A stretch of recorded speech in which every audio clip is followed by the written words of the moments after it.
Hello, bonjour à tout le monde, c'est Will Gospel.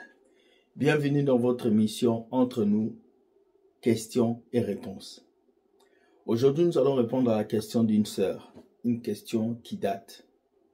Elle m'a posé une très belle question, mais je vais vous répondre. Avant de vous répondre, je vous dis générique.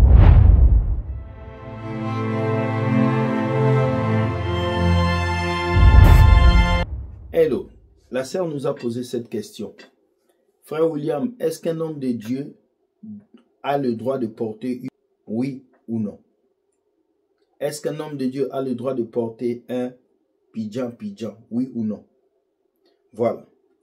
Je viens dire non. Un homme de Dieu n'a pas le droit de porter le piste. Vous comprenez? Il n'a pas le droit de porter ça sur lui. Parce que la Bible a tout spéculé sur la protection des serviteurs de Dieu. Aujourd'hui, on voit des pasteurs avec des gardes du corps. On voit des pasteurs avec des sécurités. Pourquoi? Est-ce que c'est pour protéger le corps d'un être humain ou pour protéger d'autres intérêts? Dans des pays comme le Nigeria, les États-Unis, vous allez voir des superstars comme des pasteurs qui ont des jets privés, qui ont des gardes du corps, qui ont une sécurité accomplie. Est-ce que la sécurité de Dieu est limitée par rapport à la sécurité des hommes? Non. Tu peux avoir des gardes du corps. Tu peux avoir même un pidjan en tant que pasteur. Si Dieu ne te protège pas, ça ne sert à rien.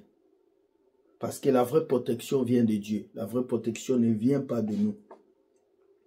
Alors, maintenant, beaucoup de gens ne seront pas d'accord avec l'idée que je donne. Mais la Bible dit, l'ange de l'Éternel campe autour de ceux qui les craignent et les arrache du danger. Donc, si toi, tu crains Dieu, si tu as la parole de Dieu dans ta vie, je ne vois pas pourquoi tu vas chercher à avoir une pidjan sur toi pour te protéger. Parce que tu crains Dieu. Parce que même la Bible nous dit, la mort est un gain. Donc, un homme de Dieu qui garde un pidjan sur lui, ça veut dire que il est encore dans le péché. Ça veut dire qu'il ne croit pas en la présence de Dieu. Ça veut dire qu'il ne croit pas en la protection de Dieu. Maintenant, si ça arrive que cet homme de Dieu se retrouve dans une ville dangereuse ou un pays à trouble, il peut porter ça sur lui pour protéger sa famille ou pour se protéger.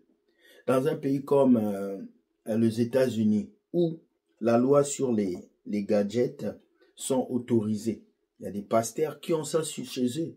Parce que quelqu'un peut entrer pour te faire du mal. C'est là qu'on appelle ça le légitime défense. Mais est-ce que je suis d'accord avec ça? Non. Je ne suis pas d'accord pour qu'un pasteur puisse porter une arme en fait. Non, moi je ne suis pas d'accord. Je pense que il faut qu'on puisse faire confiance à Dieu, marcher selon sa volonté et avancer comme il a dit. Voilà, j'ai un peu répondu à la question de cette sœur. Est-ce qu'un pasteur peut porter le pidjan sur lui pour se protéger? Non, si nous avons Jésus, il nous garde, il nous protège. Mais en cas majeur, un homme de Dieu peut l'avoir sur lui. Maintenant, revenons au terme homme de Dieu ou autorité religieuse. La seule autorité religieuse, c'est Jésus. Aucun pasteur, aucun prophète, aucun évangéliste est une autorité religieuse. Ce sont des titres établis et des dons. Nous sommes tous des frères. Maintenant, si quelqu'un veut s'octroyer le titre de pasteur, de prophète pour amadouer le peuple de Dieu, là, nous ne sommes pas d'accord.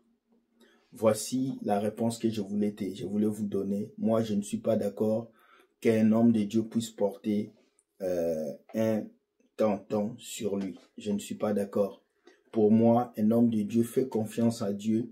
Il sait que Dieu le protège et il se laisse guider par la présence et la puissance de Dieu dans sa vie. Voilà là où je m'arrête. Je vous dis, soyez bénis. Que Dieu vous protège, qu'il vous garde et que sa présence soit dans vos vies. N'oubliez pas, likez la vidéo, abonnez-vous et dites-nous ce que vous voulez comme vidéo par commentaire. J'aimerais vous lire et merci à tous ceux qui s'abonnent. Sachez que Dieu gagne toujours. Merci, merci. Bye bye. N'oubliez pas, demain nous avons notre live qui a pour titre « Mais qui sont nos frères ?» Mais qui sont nos frères? Vous allez savoir qui sont réellement nos frères. Nous allons parler de ça Soyez bénis, bonne journée et ciao, ciao.